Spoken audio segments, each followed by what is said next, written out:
Kajian Fathul Bari Syarah Kitab Sahih Al-Bukhari Kitabul Adab, adab Islami, yang isinya tentang ajaran dari agama Islam, tentang beradab itu berperilaku, beramal atau hidup secara Islami, hidup berdasarkan ajaran Islam. Nah, di mana hal tersebut apabila dibiasakan hingga menjadi biasa mendarah daging, apabila sudah demikian, itulah yang disebut al-akhlakul karimah. Nah, apabila yang mendarah daging yang biasa dilakukan, diamalkannya itu berdasarkan ajaran Islam. Dan al-akhlakul karimah itulah pintu surga. Wajib, berartinya wajib, harus, kudu berakhlakul karimah, itulah pintu surga. Dengan makna demikiannya, al-akhlakul karimah itu adalah amalannya, perilakunya, perbuatannya itu berdasarkan ajaran Islam.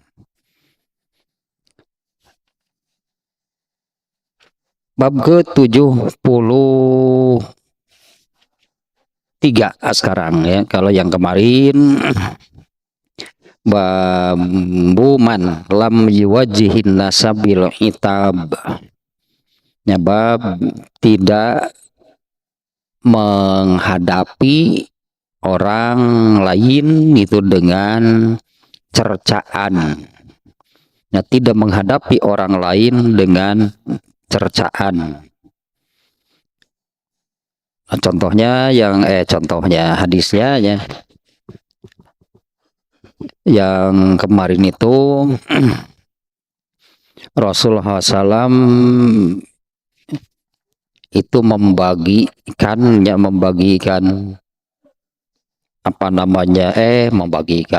Rasulullah SAW melakukan sesuatu yang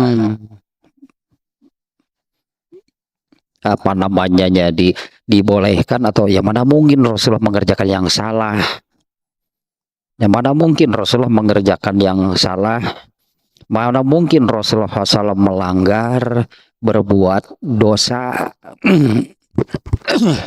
Karena beliau itu kan dimaksum oleh Allah. Rasulullah SAW melakukan sesuatu, kemudian ada beberapa orang sahabat yang tidak suka. Nah, di sini muncul giroh, sebetulnya ya, muncul giroh. Giroh itu rasa marah apabila melihat kemungkaran.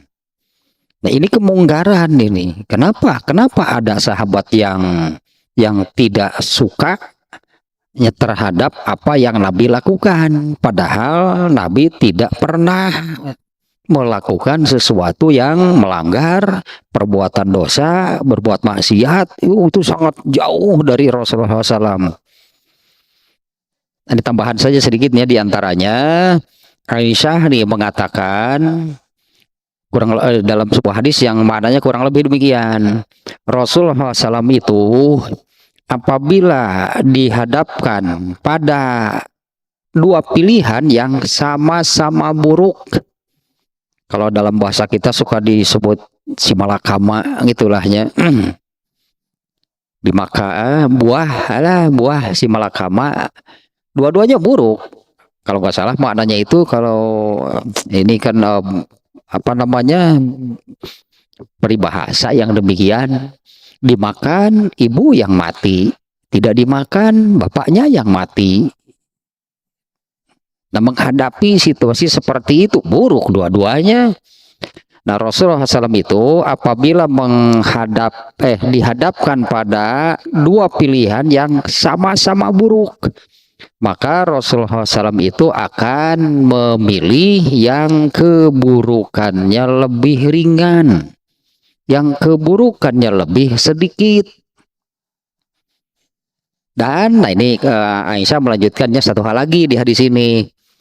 Dan apabila sesuatu itu berupa dosa, maka Rasulullah SAW itu adalah manusia yang paling jauh dari dosa. Nah, Aisyah mengatakan demikian ya. Di dalam sebuah hadis yang kurang lebih maknanya demikianlah. Rasulullah SAW itu apabila dihadapkan pada dua pilihan yang sama-sama buruk, maka Rasulullah akan memilih yang keburukannya lebih ringan. Artinya jangan langsung ya Allah sama sajalah kan dua-duanya juga buruk, nggak boleh berarti. Harus berartinya pilihlah yang keburukannya lebih ringan. Dan satu lagi kata Aisyah, apabila sesuatu itu merupakan perbuatan dosa, maka Rasulullah itu adalah manusia yang paling jauh dari dosa, tidak pernah berdosa. Nah di hadis ini yang kemarin itu Rasulullah melakukan sesuatu, lalu ada sahabat yang tidak suka. Ini kemungkaran. Nah di sini bahayanya gitulah ya. Seolah-olah Rasulullah itu melakukan sesuatu yang salah, seolah-olah Rasulullah itu melakukan perbuatan dosa. Maka ini membuat Rasulullah SAW marah. Itu namanya giroh. Giroh itu wajib dimiliki oleh setiap orang Islam.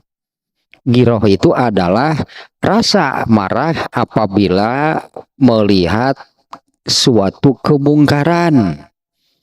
Bukan soal bertindak apa, bukan, rasa marah itulahnya. Rasa itu kan di dalam hati. Rasa marah apabila melihat kemungkaran namanya giroh. Nah di sini Rasulullah SAW marah nih. Rasulullah marah ketika ada sahabat yang demikian. Tapi nih kan apa sih yang dilakukan oleh Rasulullah SAW? Beliau tidak mencerca, tidak mencaci, memaki-maki. Nah sesuai dengan judulnya yang kemarin ya, judulnya kan tidak menghadapi orang dengan cercaan. Padahal Rasulullah marah besar ya, karena seolah-olah hanya Rasulullah itu melakukan kesalahan, Rasulullah melakukan pelanggaran, Rasulullah berbuat dosa. Nah yang muncul dari Rasulullah SAW kan bukan cercaan. Rasulullah SAW bicara secara normatif, tidak ditujukan kepada sahabat yang dimaksud, yaitu dengan mengatakan ada apa dengan orang-orang ini, gitu ya, mengapa mereka itu membenci apa yang aku lakukan ya, padahal karena kan para sahabat juga tahu Rasulullah itu dimaksum, Rasulullah itu tidak pernah, bahkan sampai meninggal Rasulullah itu tidak pernah berbuat dosa sekecil apapun. Satu kali saja Rasulullah tidak pernah. Nah para sahabat itu tahu ya, tapi nah di hadis yang kemarin ini ya, kenapa para sahabat itu membenci apa yang Nabi lakukan? Emang Nabi melakukan yang salah? Nah seolah-olah gitu ya, Nabi melakukan hal yang salah. Nah kemudian Rasulullah SAW bahkan khutbah bentuknya yang menyampaikan, ada apa dengan orang-orang ini? Kenapa mereka tidak suka dengan apa yang aku lakukan? Demi Allah, nah ini ilmu yang muncul tetap, yang bukan cercaan, tapi ilmu yang muncul dari Rasulullah, yaitu demi Allah sesungguhnya akulah yang paling mengenal, akulah yang paling tahu, yang paling mengenal, yang paling berilmu tentang Allah, dan akulah orang yang paling besar rasa takutnya kepada Allah. Nah ini kan untuk menekankan dan menegaskan, akulah orang yang paling takut kepada Allah. Mana mungkin artinya aku berani berbuat dosa. Nah tapi ini bentuknya bukan cercaan, tidak ditujukan langsung kepada orangnya. Rasulullah bicara normatif saja dalam khutbah. Nah itulahnya yang kemarin nih. Nah yang sekarang nih, Nah, intinya yang kemarin ya, tidak menghadapi itu orang-orang dengan cercaan dalam kondisi apapun. Nah, inilah adab Islami ya, yang seperti di awal tadinya. Inilah ajaran dari agama Islam yang mengajarkan bagaimana bertindak. Nah, ini tindakan Nabi seperti ini. Nabi marah kepada para sahabat yang tidak sukanya dengan apa yang Nabi lakukan. Tapi kan Nabi tidak mencercanya. Yang keluar dari Rasulullah itu adalah ilmu. Nah, ini yang harus ya, bertahap, pastilahnya bertahap. Yang tadi seperti yang awal saya katakan tadi, ya biasakanlah, memang tidak langsung jadi biasa. Ya, perlu proses, perlu waktu. Sekali waktu dalam keadaan marah bisa tetap yang keluar itu ilmu. Pada kesempatan yang lain, nah, apa yang keluar itu dari rasa marahnya, bukan dari ilmu. Ya gitulah, perlu proses dan perlu waktu. Ya perlu waktu, perlu proses yang saya kira cukup panjang. Karena untuk berakhlakul karimah itu tidak semudah membalikan telapak tangan. Panjang prosesnya pasti. Proses belajarnya panjang, lama. Tapi harus itu kan terus diusahakan sampai menjadi biasa. Nah, sekarang bab ke-73. Babu man akfaro akhahu bigoiri ta'wilin fahuwa kama qala. Alah, ya ini benar-benarnya Islam itu mengajarkan apa namanya segala hal, artinya ya ada gitu di dalam Islam. Agak melebar dulu lah sedikit nih ya. Saya ingat hadis ini nih, Huzaifah. Ya, Huzaifah al-Yamani, nya sahabat Rasulullah SAW yang dikenal sebagai tempat menyimpan rahasia Rasulullah. Jadi banyak rahasia, banyak hal yang hanya disampaikan oleh Rasulullah SAW kepada Huzaifah. Berarti itu sifatnya rahasia. Nah, yang kemudian Huzaifah itu baru mengungkapnya setelah Rasulullah tidak ada. Itu pun karena Huzaifah takut termasuk orang yang menyembunyikan ilmu. Ya, akhirnya diungkapnya oleh Huzaifah itu karena Huzaifah itu takut termasuk ke dalam orang yang menyembunyikan ilmu, menutupi ilmu, artinya menyembunyikan, jadi tidak menyebar. Nah, diantaranya yang ini nih ya. Nah, ini yang terkait dengan hal ini ya. Ternyata ya itu di dalam ya, Islam itu telah mengajarkan segala aspek kehidupan, segala sendi kehidupan.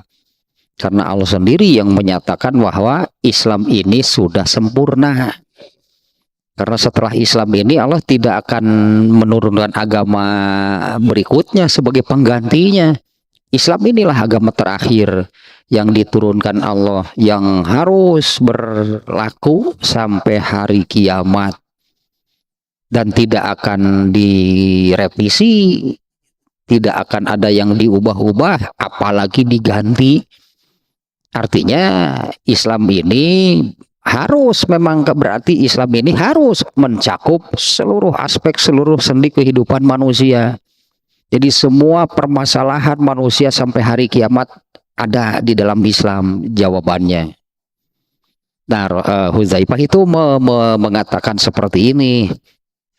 Ya, dari diantaranya ya bahan Huzaifah mengatakan seperti ini ya karena Huzaifah itu banyak mengetahui sebutannya rahasia, ya, banyak hal yang hanya disampaikan kepada Huzaifah. Yang ini nih hadisnya yang populer sebetulnya hadisnya. Ya ma'syarul qura istaqimu qad sabaqtum sabqan ba'ida. Ya wahai ma'syarul qura kaum muslimin lah, wahai orang Islam nih.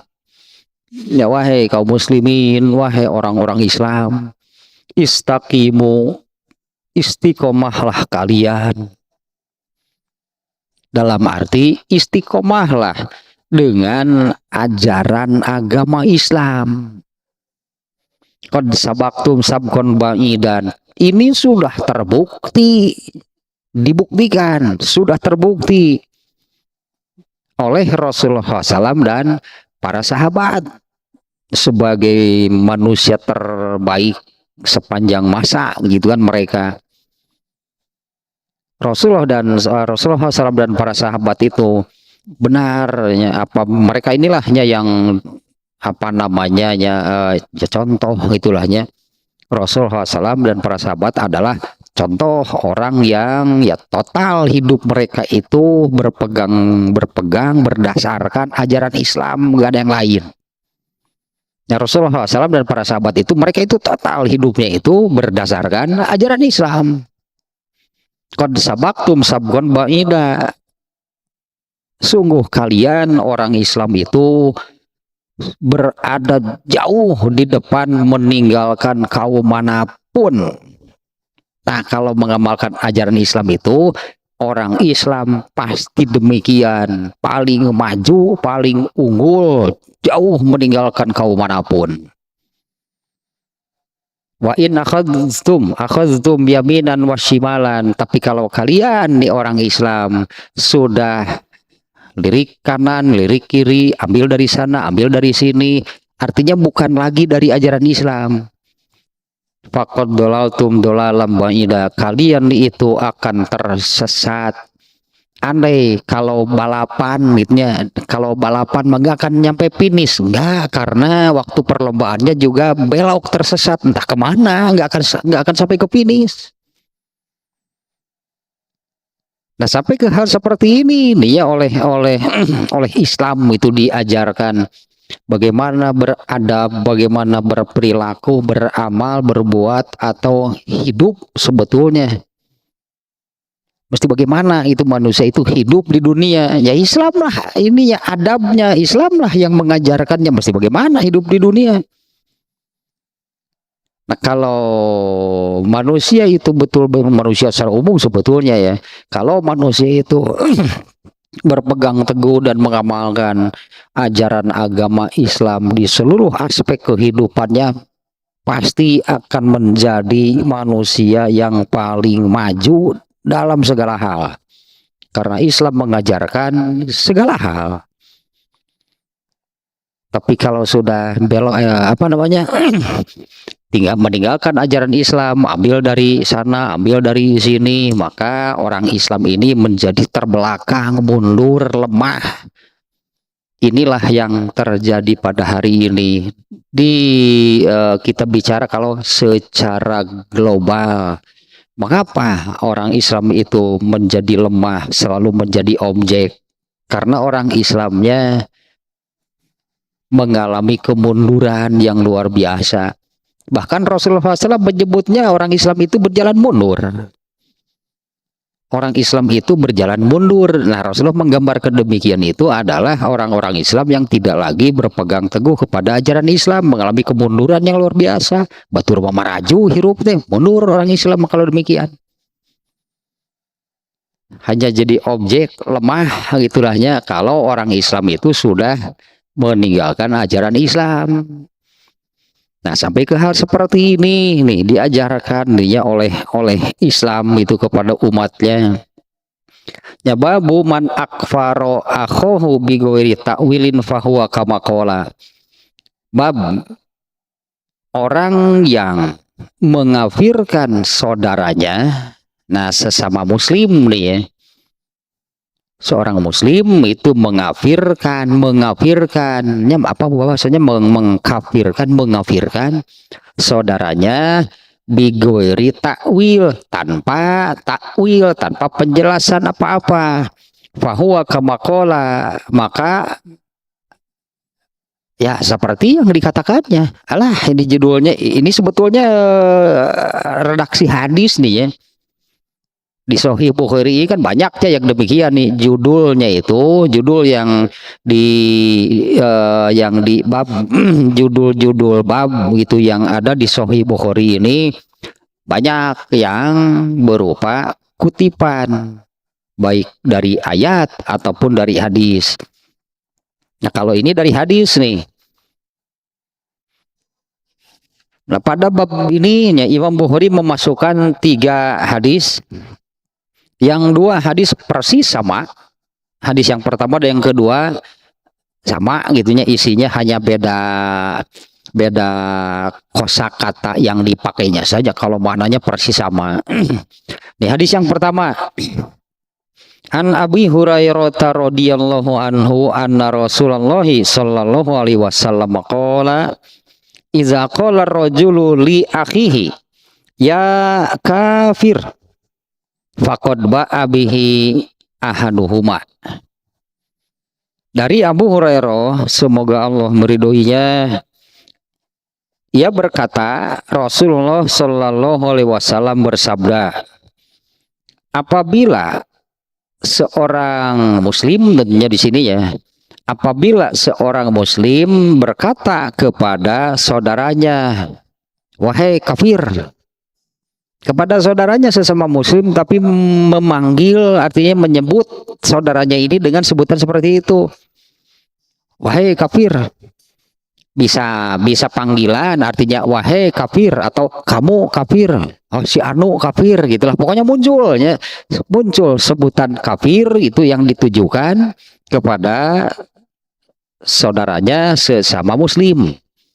Ya, apabila seseorang mengatakan kepada saudaranya ya kafir, wahai kafir, yang misalnya ini sedang memanggilnya, faqad ba'a bihi ahaduhuma, maka panggilan itu kembali kepada salah satunya. Maka panggilan tersebut, kekufuran itu kembali kepada salah satunya. Karena ini kan dua-duanya muslim. Si A memanggil si B, nih dua-duanya muslim. Katakanlah demikiannya, si A memanggil si B, tapi memanggilnya seperti ini, wahai kafir. Nah, Rasulullah menyabdakan demikian, maka sebutan itu kembali kepada atau akan tertuju, akan kena kepada salah satu dari keduanya. Nah, kemudian yang kedua, hadisnya nih. An Abdillah ibni Umar radhiyallahu anhuma anna Rasulullah sallallahu alaihi wasallam qala ayyuma rajulin qala li akhihi ya kafiru faqad ba'a bihi ma ahaduhuma. Ini sama persis dengan yang barusan. Hanya beda, kalau di hadis yang pertama tadi awalnya dengan iza qala rajulu li akhihi, jika seseorang berkata kepada saudaranya. Kalau di sini menggunakan ayyuma rajulin, secara mana samalah itunya. Pokoknya barang siapa itunya mengatakan kafir kepada saudaranya, maka kekufuran itu akan kembali kepada salah satu dari keduanya. Di bab sudah agak lama nih ya, entah di bab ke berapa gitu ya, saya juga tapi ini masih di Kitabul Adab di bab sebelumnya, yaitu bab ini, sibabul muslimi fusukun wa qatluhu kufrun.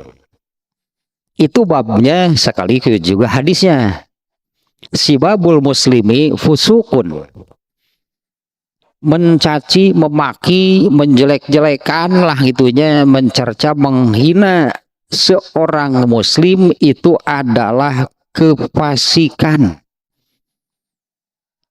Dulunya pada bab tersebut ya, ayatnya pun dimunculkan oleh Ibnu Hajar Al-Asqalani, di mana di ayat tersebut Ibnu Hajar Al-Asqalani itu memunculkan ayat yang menunjukkan 3 dosa besar. 1 kufur Kufur dalam arti yang sesungguhnya, apalagi kufur kafir yang artinya seseorang tidak beragama Islam, itu ya dosa yang sangat besar. Kemudian al-fahsya, kemudian kefasikan. Nah, ini 3 dosa besar. Nah, di bab tersebut itu Rasulullah SAW, Rasulullah SAW bersabda, sibabul muslimi fusukun. Mencaci, memaki seorang muslim itu adalah kefasikan, itu dosa besar. Wakot lohu kufrun, dan membunuh seorang muslim itu adalah kekufuran. Nah, padahal kan di dalam agama Islam ini, di dalam agama Islam itu kan ada kisos. Bahkan ayatnya pun an-nafsu bin nafsi. Kisos itu apabila membunuh, maka hukuman menurut agama Islam itu adalah dibunuh lagi. Ini berlaku untuk orang Islam. Artinya hal itu kejadian apalagi sekarang di zaman fitnah, apalagi sekarang di zaman di mana ciri-ciri telah dekatnya kiamat itu sudah nyata, sudah nampak.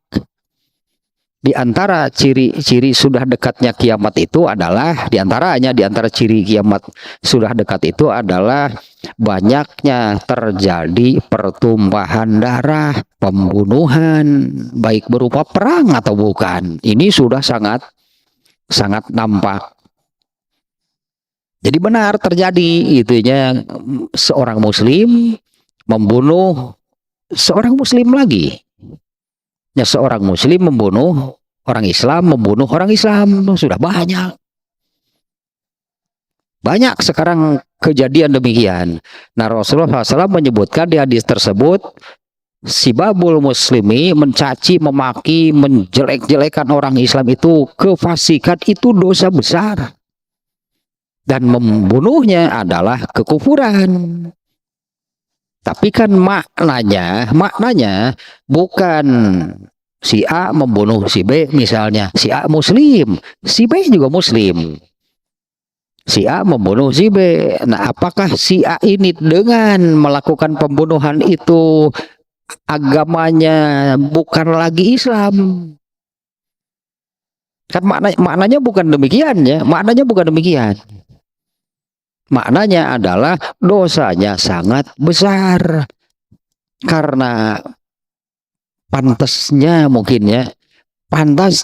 yang membunuh seorang muslim itu adalah orang kafir, yang jelas-jelas demikian itu terjadi dalam perang. Yang membunuh muslim siapa? Musuhnya kan orang-orang kafir. Ya, maknanya bukan apabila seorang muslim membunuh seorang muslim maka otomatis dia itu menjadi kafir, menjadi orang kafir, agamanya bukan Islam lagi. Nah, maknanya bukan demikian. Tapi dosanya itu sangat besar, karena hal tersebut hanya pantas dilakukan oleh orang kafir. Ya, kalau yang membunuh muslim itu pantasnya itu dilakukan oleh orang kafir, seperti di dalam perang. Kan kejadian kan banyak orang Islam yang gugur di medan perang, yang membunuhnya kan kafir. Nah, bagian yang sebelumnya di hadis tersebut mencela, mencaci maki, yang menjelek-jelekan sesama muslim atau menjelek-jelekan orang Islam itu adalah kefasikan. Memang dosanya pasti di bawah membunuh. Rasulullah menyebutkan kalau mencaci maki, menjelek-jelekan orang Islam itu kefasikan, kalau membunuhnya kekufuran. Lebih besar kekufuran pasti dosanya. Nah, ini diantara salah satu bentuknya nih, seperti ini nih ya, kalau dikaitkan dengan bab sebelumnya, mencerca, memaki, itulahnya mencerca, memaki orang Islam. di bab sebelumnya, yaitu makanya tadinya saya ulang lagi kan sengaja, yang bab sebelumnya adalah bab tidak menghadapi orang lain dengan cercaan, dengan cacian, dengan makian yang ditunjukkan oleh Rasulullah SAW. Padahal Rasulullah SAW itu dalam keadaan marah besar. Yang tadinya ketika Rasulullah melakukan sesuatu, ada sahabat yang malah membencinya. Seolah-olah, nah ini bahayanya, ini yang membuat Rasulullah malah marah besar. Rasulullah melakukan sesuatu, ada sebagian, hanya segelintir sebutannya, ada segelintir sahabat yang membencinya. Ini bahaya. Apabila hal itu dibiarkan, seolah-olah benar bahwa Rasulullah SAW itu melakukan keburukan, sehingga ada sahabat yang membencinya. Kemudian Rasulullah menanggapinya, menghadapi itulahnya, segelintir sahabat tadi kan. Nah inilah tidak dengan cercaan, tidak dengan cacian, tidak dengan makian. Nah di bab ini bagaimana kalau seseorang mengatakan kafir kabubaturan anak, waduh jangan, berat itu ya kalau sampai mengatakan demikian. Nah di dalam hadisnya tadinya Rasulullah SAW bersabda, apabila seorang muslim mengatakan kepada saudaranya, sesama muslim lagi nih maksudnya nih ya, bukan saudara kandung nih. Apabila seorang muslim mengatakan kepada sesama muslim dengan mengatakan ya kafir, memanggil nih, wahai kafir, maka itu karena itu sebutan sudah muncul gitunya. Ini si A kepada si B mengatakan wahai kafir, atau dengan mengatakan kamu kafir, atau ketika marah dasar kafir. Itu sebutan, itu kata tersebut itu sudah dimunculkan. Makanya Rasulullah menjabarkan di sini, maka sebutan itu akan kembali kepada salah satu dari keduanya. Nah kalau di hadis siapa, hadis muslimnya yang mengatakan apabila ternyata orang yang disebut kafir, yang dituduh, bisa jadi yang disebut kafir, yang dituduh kafir itu ternyata tidak terbukti dia kafir, maka sebutan itu, tuduhan itu akan kembali kepada dirinya. Nah tapi apakah dia itu juga jadi kafir karena mengatakan, menyebut kepada sesama muslim dasar kafir, ternyata tidak terbukti dia tidak kafir, maka sebutan itu akan kembali kepada dirinya. Nah apakah dirinya dengan mengatakan demikian jadi juga berubah jadi kafir? Bukan. Dosa besar. Ini kata ini sudah dimunculkan dan ditujukan kepada orang Islam, berat berarti. Nah kalau di dalam bab tadinya berarti dia itu sudah melakukan sibabul muslim, yaitu mencaci, memaki, menjelek-jelekan, merendahkan orang Islam dengan sebutan kafir. Itu adalah kefasikan. Dimana kefasikan itu di bab yang itunya, itu di dalam satu ayat itu Allah menyebut ada 3 dosa besar gitu ya, yang disebutkan berangkai. 1 kufur, 2 fahsya disebutnya. Fahsya itu dosa besar seperti di ayat innas sholata tanha anil fahsya wal munkar. Fahsya itu dosa-dosa besar. Di antaranya fahsyanya dosa besar, yang fahsya mah bahasa orang nama naonnya anu bahasa Sunda nama nu rujit itu teh. Fahsya mah dosa teh nu rujit. Di antaranya yang tergolong seperti ini adalah berzina. Itu fahsya, perbuatannya fahsya lah gitu tah contohnya. Nah Allah menyebut kufur, fahsya, fasik, kefasikan.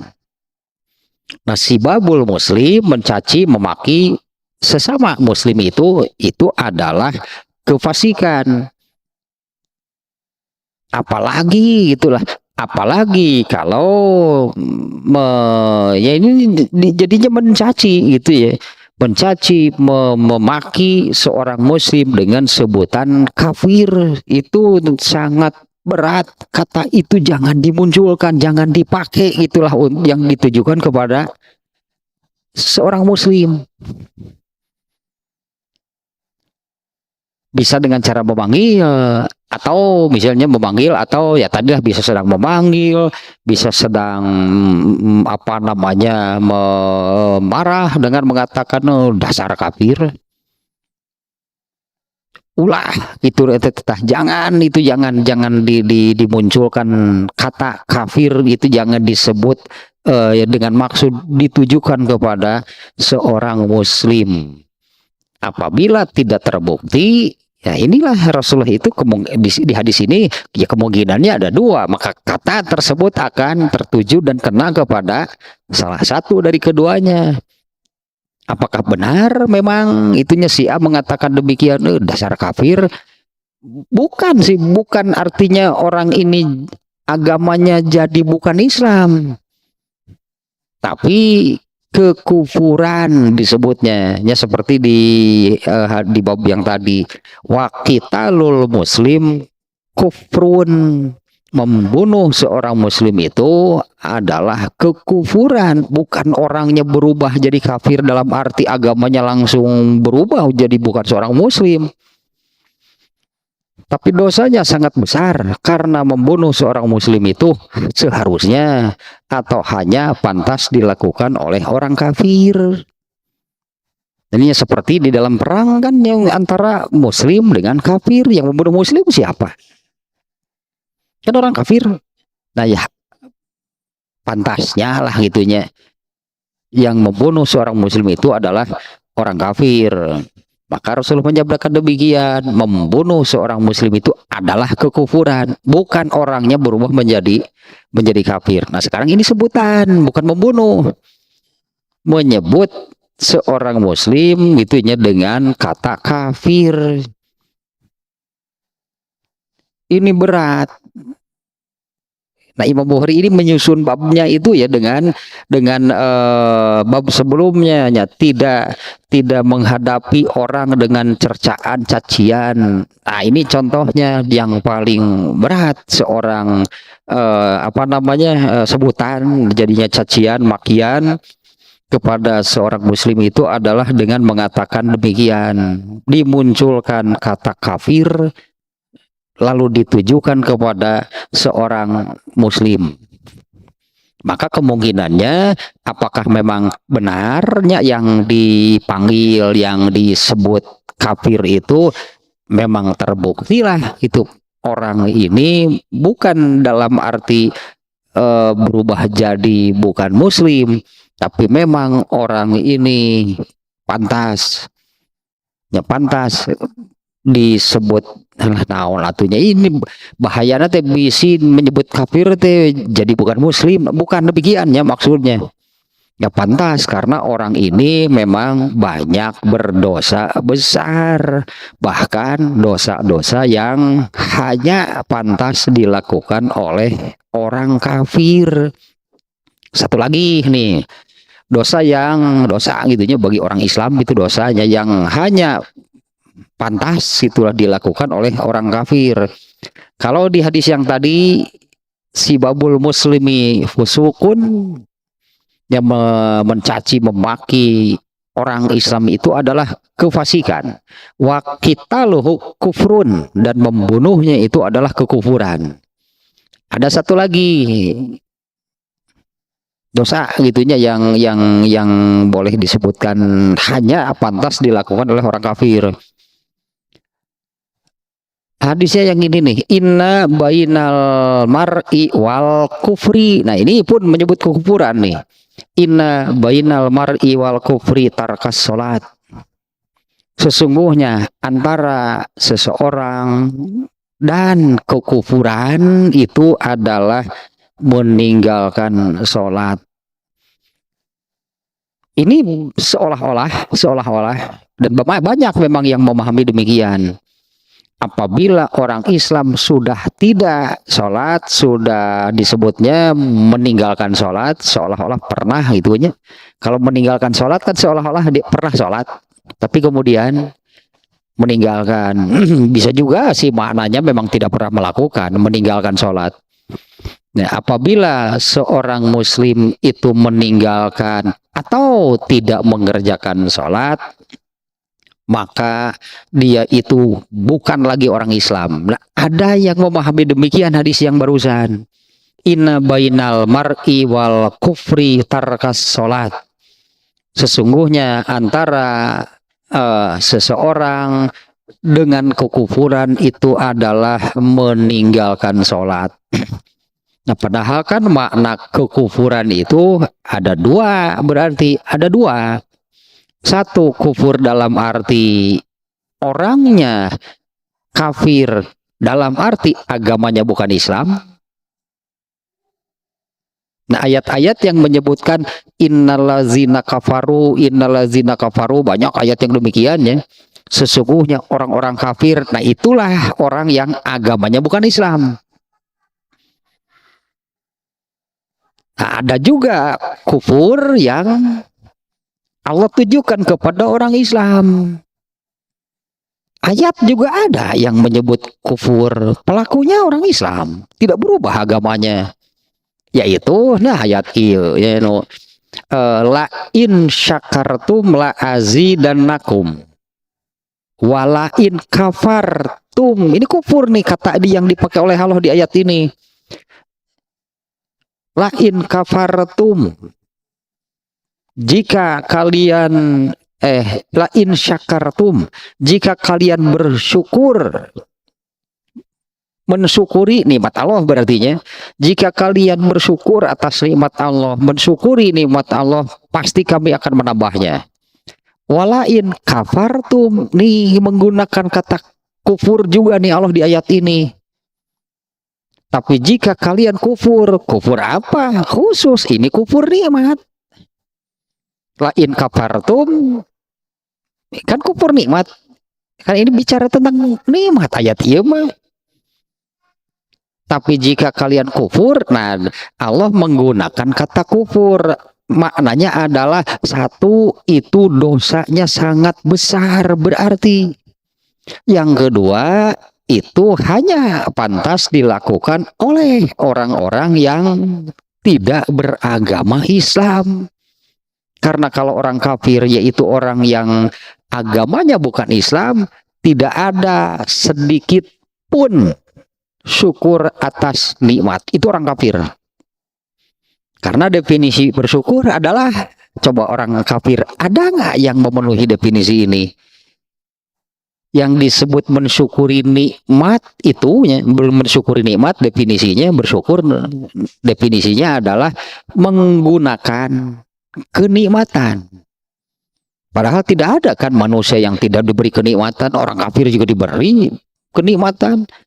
Yang disebut bersyukur itu adalah menggunakan kenikmatan.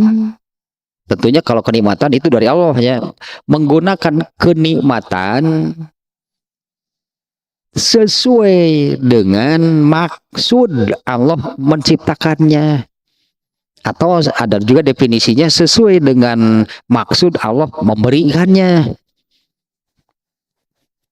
Menggunakan kenikmatan sesuai dengan tujuan Allah menciptakannya. Nah, Allah menciptakan manusia untuk apa? Kan untuk beribadah. Maka yang disebut bersyukur itu adalah menggunakan kenikmatan Allah sesuai dengan tujuan Allah menciptakan manusia, yaitu untuk beribadah. Orang kafir ada nggak kenikmatan dari Allah yang diberikan kepada mereka yang digunakan untuk beribadah kepada Allah? Nggak akan ada satupun sekecil apapun. Orang kafir pernah beramal soleh? Hiji lah gitu. Malah menjadi kafir beramal soleh. Artinya mereka itu total kufurnya. Tidak ada satupun sekecil apapun kenikmatan yang Allah berikan kepada mereka oleh mereka digunakan untuk beribadah kepada Allah, enggak ada. Nah, makanya di ayat itu Allah menggunakan kufur nikmat. Karena yang seperti itu pantasnya hanya orang kafir.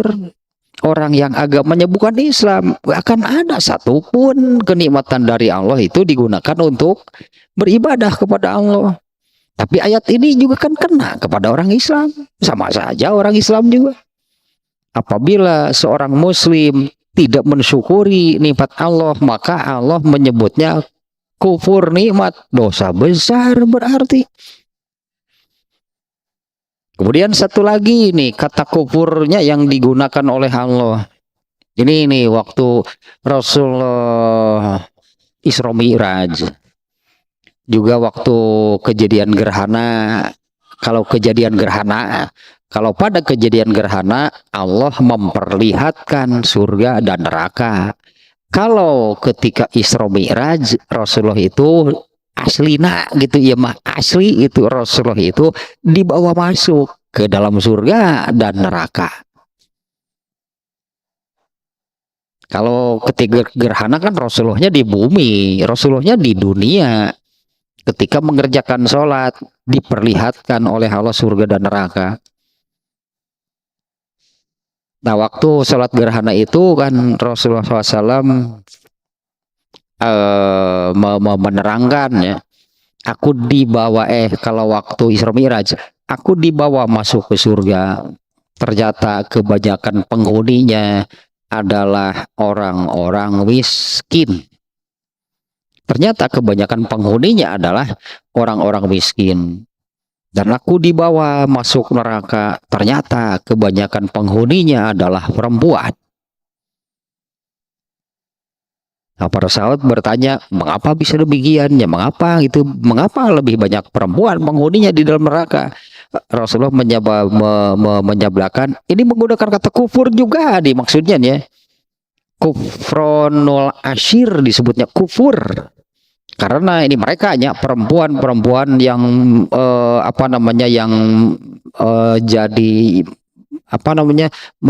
banyak perempuan yang menjadi itunya penghuni neraka itu karena kufronul asyir. Ini menggunakan kata kufur di sini. Mereka itu durhaka kepada suaminya. Bagaimana yang disebut kufronul asyir? Ya, ini redaksi hadisnya, ini terjemahnya demikianlahnya.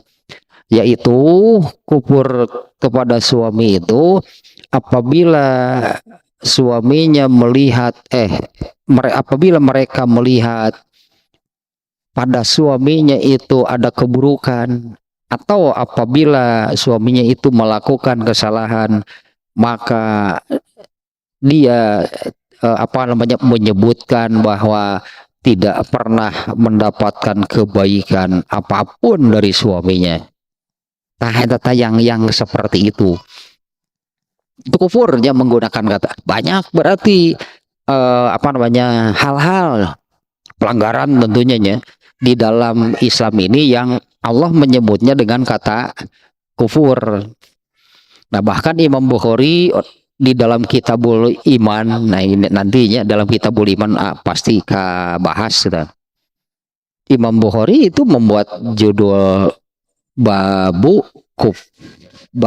kufrin duna kufrin, bab kufur yang bukan kufur, kafir yang bukan kafir lah itunya, kafir yang bukan kafir. Tanwil maksudnya teh orang-orang Islam yang melakukan perbuatan dosa, di mana dosa ini Allah sendiri yang menyebutnya bahwa ini kekufuran.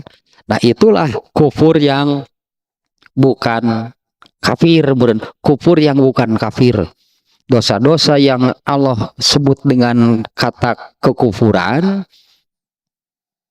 di mana apabila orang Islam melakukannya, maka itu hanya itu dosa-dosa tersebut atau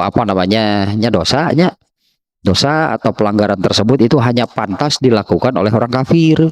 Nah, misalnya yang tadi tidak sholat, atau udah pantas lagi kafir nutu sholat mah. Masa orang Islam tidak sholat? Inna bainal mar'i wal kufri tarkas sholat. Sesungguhnya antara seseorang dengan kekufuran itu adalah meninggalkan sholat. Nah, orang Islam yang tidak sholat, bahkan tadinya adalah kelompok-kelompoknya, sekelompok itu yang menyimpulkan demikian. Kalau orang Islam sudah tidak sholat, maka sebetulnya dia itu sudah kafir. Ada yang mengatakan demikian.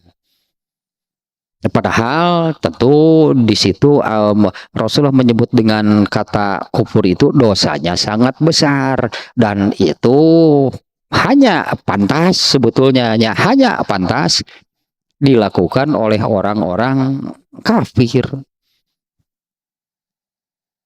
Nah, ini soal sebutannya, makanya berat sebutannya ya seperti ini. Apabila seseorang itu memanggil kawannya, mengatakan, memunculkan gitunya kepada kawannya, ya kepada saudaranya sesama muslim dengan kata kafir, maka seolah-olah ini kata tidak bisa dicabut lagi. Maka kekufuran atau kata kafir itu akan kembali kepada salah satu dari keduanya. Si A mengatakan kafir kepada si B, ternyata pada si B itu tidak terbukti ada kekufuran. Bukan artinya dia ini tidak terbukti, dia ternyata dia agamanya Islam, bukan yang seperti itu. Apabila tidak terbukti bahwa pada si B ini ada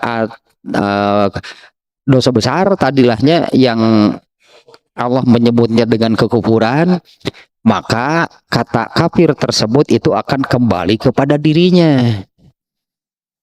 Nah, apakah kalau kata kafir itu kembali kepada dirinya, yang mengucapkan itu menjadi kafir, agamanya langsung berubah jadi bukan Islam? Kan enggak. Coba sekali lagi seperti ini nih ya. Si A mengatakan kepada si B, ini sesama muslim nih. Si A mengatakan kepada si B, dasar kafir, misalnya demikian. Ini kata kafir sudah muncul nih oleh si A ditujukan kepada si B. Apa sih maksudnya? Kalau si A mengatakan seperti itu, dasar kafir, maksudnya kan bukan orang ini tidak beragama Islam, karena ini kan dengan sesama muslim. Tapi si A mengatakan kepada si B, dasar kafir. Nah, pasti tidak terbukti kan, karena si B ini kan orang Islam. Nah, maka maksudnya adalah dasar kafir misalnya, bukan artinya, bukan maksudnya bahwa dia ini tidak lagi beragama Islam, bukan. Menyebutkan demikian, dasar kafir, maksudnya si B ini melakukan dosa besar yang tadilah kategorinya yang oleh Allah disebut dengan kufur, kufur nikmat, kufur kepada suami yang tadilahnya meninggalkan sholat. Apabila itu tidak terbukti, maka ucapan kafirnya itu akan kembali kepada dirinya. Nah, ternyata benar nih, tidak terbukti, kembalilah ucapan kafirnya itu kepada si A, kan yang mengucapkannya. Nah, dengan kembalilah ucapan kafirnya itu kepada dirinya. Nah, apakah si A itu berubah langsung jadi bukan orang Islam lagi? Kan maknanya bukan demikian kan. Maknanya nyebut kunggul gitu, jadi jual manehna jadi lain Islam doi.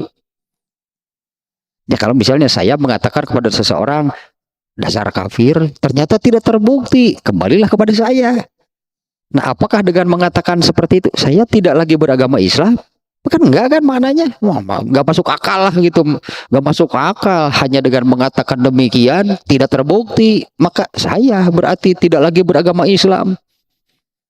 Nah, makanya di sini maknanya adalah kufrun duna kufrin, tar dina bab dalam Kitabul Imam Bukhari, nantinya dalam Kitabul Iman itu ada babnya. Imam Bukhari membuat bab seperti itu, kufrun duna kufrin, kekufuran yang bukan kafir, dalam arti kafir di sini yang bukan orang Islam, kekufuran yang dilakukan oleh orang Islam yang mana pokoknya tidak sampai keluar dari agama Islam. Ya, tidak sampai keluar dari agama Islam, tidak mengubah statusnya sebagai seorang muslim, tapi dia melakukan dosa-dosa besar yang Allah menyebutnya dengan kata kufur. Contohnya, lain syakartum la azidannakum, lain kafartum. Kafartumnya, kafar di sini menggunakan kafir. Tak eta contohna. Orang Islam yang tidak bersyukur itu kufur nikmat, berarti kan kufurnya khusus kufur nikmat kan, bukan kufur kepada Allah dalam arti agamanya bukan Islam. Kufur nikmat, kufur suami, tadi gitu. Tidak sholat, kufur. Ya, sebutannya juga kufur. Nah, kembali ke ini di babnya. Nah, ini kan lanjutannya Imam Bukhari itu ya, di bab sebelumnya bab 72. Ya, ini tetap ke frame-nya, bingkainya. Ini pembahasan apa sih bab ini itu hanya ini bab ini pembahasan dalamnya, frame-nya disebutnya frame-nya atau bingkainya itu kan, ini kan adab, ini kan kitabul adab kan.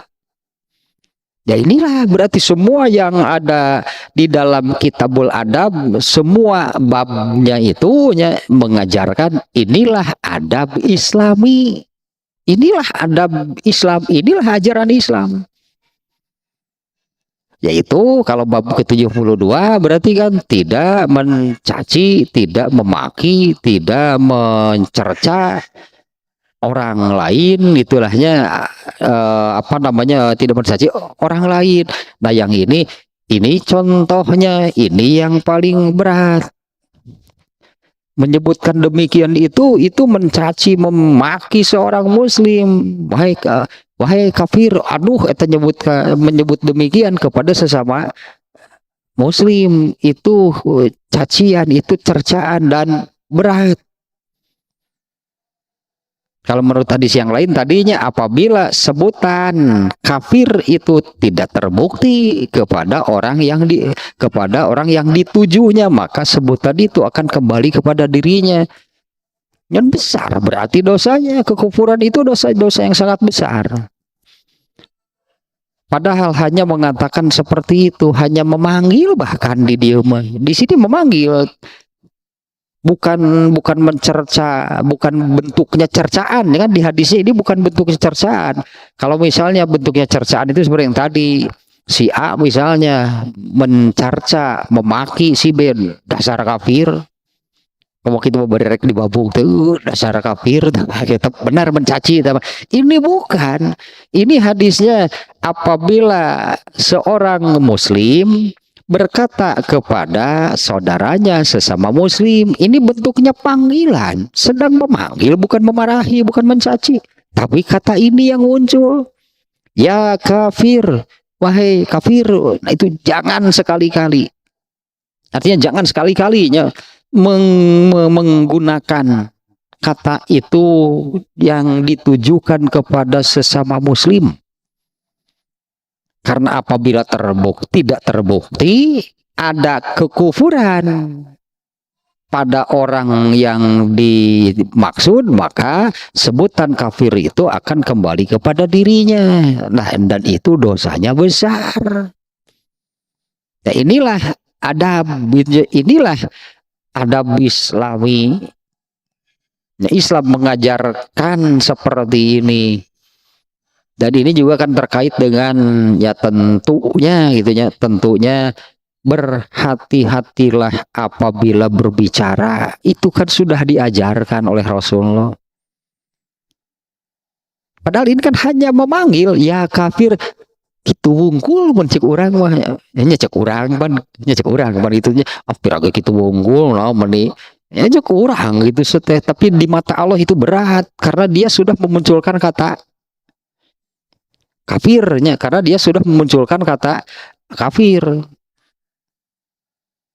Ya, sekalian juga ini juga berarti hadis ini mengajarkan adab berbicara, artinya berhati-hatilah dalam berbicara.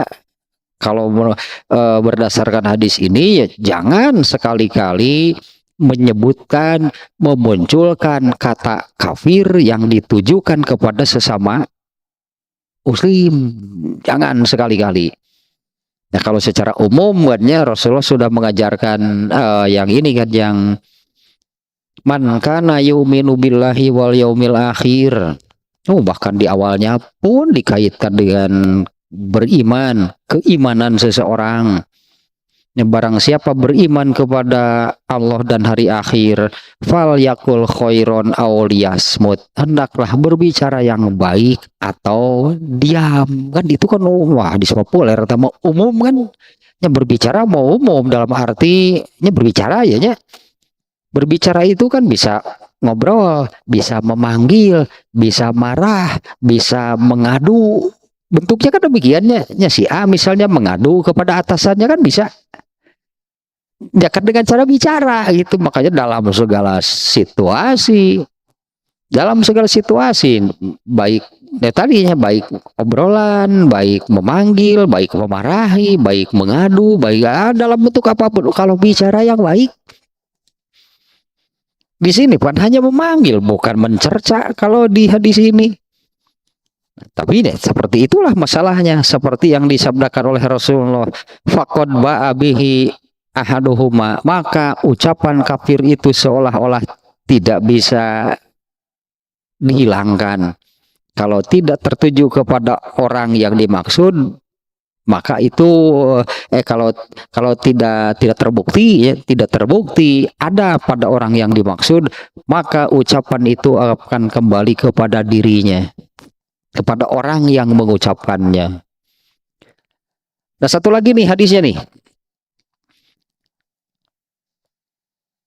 Tadi dua hadis isinya sama demikiannya, nah intinya demikianlahnya. Pelajarannya dari hadis ini adalah jangan sekali-kali memunculkan kata kafir yang ditujukan kepada sesama muslim. Kemudian kalau pelajaran secara umum itu dari bab ini adalah ya bicaralah yang baik, bicaralah yang benar. Karena bagaimana seseorang bicara itu amat sangat ada kaitannya dengan keimanan dirinya. Ya, karena hadis tadi kan Rasulullah mengawalinya dengan barang siapa beriman kepada Allah dan hari akhir, hendaklah berbicara yang baik atau diam. Jadi Rasulullah memerintahkan bicaralah yang baik atau diam. Tidak langsung demikian, tapi dikaitkan dulu barang siapa beriman.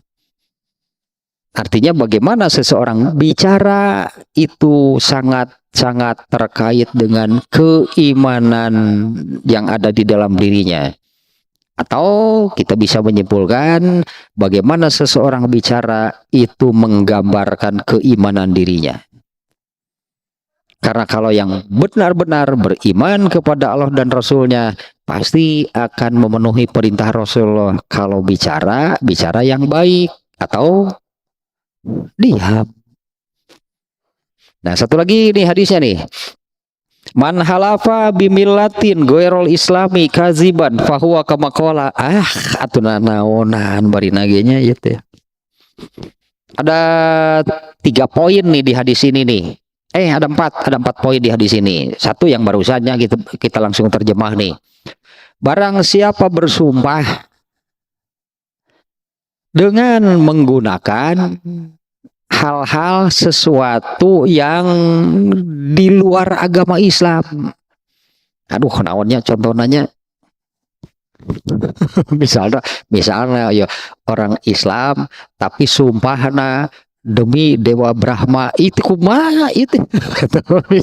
Bersumpah nih. Ini ada contoh misalnya demi Hanoman, siapa lagi itu di dalam Islam siapa? Oh, ya. Ya, pokoknya ini nih, man halafa, barang siapa bersumpah bi milatin, dengan menggunakan agama selain Islam, artinya dengan menggunakan kata yang bukan di dalam agama Islam, ya demi seperti itulah misalnya contohnya. Demi misalnya apa namanya itu teh pendiri mungkinnya sebetulnya dia tidak maksud mendirikan suatu agama sih. Siddhartha Buddha Gautama itu hanya ajaran kebijakan tentang hidup lah, itu apa bukan suatu agama. Orang-orang berikutnya saja yang menjadikannya sebuah agama. Ya, coba bersumpah dengan demi atas nama Siddhartha Buddha Gautama, mana agama naon itu? Nah, sumpah nak itu. Naik medu sing sumpah naik medu so keret jadi sabola baheula mah usum gitu teh mun sumpah itu barudak baheula mah keret ceuli teh oh si gedunya gantung saya di Monas sih ada tanu kitu itu nggak boleh teh bersumpah-sumpah seperti itu inilah nih ya.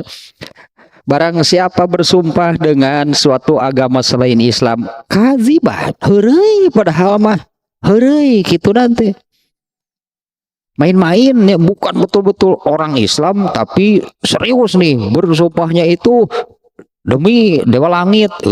Nah orang Islam teh gitu itu. Padahal ini main-main, kaziban, bohong sumpahna ge. Nya main-main lah tidak serius. Fahuwa kamakola tetap itu kalau sudah diucapkan demikian wayahna. Artinya ini juga maksudnya bukan orang itu jadi apa namanya statusnya berubah bukan muslim lagi karena bersumpahnya juga dengan menggunakan apa yang ada di dalam agama orang lain. Ini juga maksudnya dosa besar juga sama. Ini bukan artinya dia jadi kufur. Waman qatala nafsahu bisyai'in udziba bihi fi nari jahannam. Poin kedua di hadis ini. Barang siapa bunuh diri dengan suatu cara bunuh diri kan banyak ya sudah banyak kejadian bunuh dirinya yang dengan beragam caranya, ada yang gantung diri, ada yang minum racun, ada yang menjatuhkan diri gitu kan ya dari ketinggian, pokoknya dengan cara apapun lah. Nah barang siapa bunuh diri dengan menggunakan sesuatu dengan suatu cara udziba bihi finnari jahannam, maka di neraka jahanam akan disiksa dengan cara yang sama. Dengan cara yang sama dia melakukan bunuh diri. Kalau minum racun bunuh diri ini maksudnya. Minum racun bunuh diri ternyata tidak mati, tersiksa nggak dengan minum racun? Itu tersiksa nggak dengan minum racun? Kan jadi tersiksa kan karena minum racun ternyata tidak mati, tersiksa kan dengan minum racun. Tangke siksaan nanti eta gitu kalau dia jadi mati dengan cara minum racun maka akan ya teruslah disiksa di nerakanya itu dengan cara demikian. Salah satu siksaannya, karena dosa yang lainnya masih banyak nih orang ini. Itu salah satu dosanya adalah bunuh diri. Banyak orang soleh tiba-tiba hanya satu saja dosanya bunuh diri. Mual ayah itu. Ini membunuh diri mah hanya salah satu dosa yang dia lakukan. Pasti dia dapatkan gitu siksaan yang sama dengan yang dia lakukan untuk bunuh diri.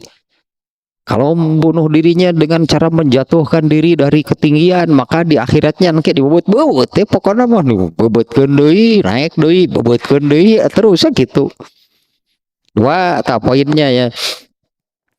Yang ketiga, wala'nul mu'mini kakotlihi, melaknat orang Islam. Di sini secara harfiah kakotlihi seperti membunuhnya, sepertinya bukan membunuhnya, melaknat seorang muslim, seorang mukmin ya, wala'nul mu'mini, melaknat seorang mukmin kakotlihi itu seperti membunuhnya. Dalam arti di sini dosanya seperti dosa membunuh. Nah, misalnya ini yang seperti ini. Kasru azmil mayyiti kakasrihi hayyan. Mematahkan tulang jenazah ini orangnya sudah mati kan, sudah, kalau orang yang sudah meninggal itu kan jasad, disebutnya jasad, jenazah mayat. Barang siapa mematahkan tulang jenazah, jasad mayat, itu sama dosanya dengan mematahkan tulang orang itu ketika masih hidup. Berarti kan yang dimaksud dengan dosanya yang sama. Mematahkan tulang jenazah, tulang mayatnya orangnya, jasad manusia gitu, sudah berupa jasad, sudah meninggal orangnya, lalu dipatahkan tulangnya, gergaji misalnya, oh, kan sudah mati, ini kan sudah mati, dicolok di panona teu ngamak teu kerasa colok panona gitu, teu ngamak teu naon, memang sudah nggak berasa apa-apa. Tapi kasrihi hayyan, sama saja dosanya dengan dia melakukan hal tersebut kepada orang itu ketika masih hidup. Artinya memperlakukan jenazah itu harus sangat hati-hati. Itu perbandingannya. Nah, di sini melaknat seorang mukmin itu kakotlihi, dosanya sama dengan membunuhnya. Kemudian satu lagi, waman roma mu'minan bi kufrin fahuwa kakotlihi. Barang siapa melontarkan tuduhan kepada seorang mukmin dengan tuduhan kafir. Kalau yang tadi sebelumnya kan hanya sebatas memanggil atau memarahi, dasar kafir. Dia tidak bermaksud nih yang mengatakan dasar kafir, dia tidak bermaksud orang itu jadi bukan muslim, bukan, hanya memarahi lah, hanya memanggil.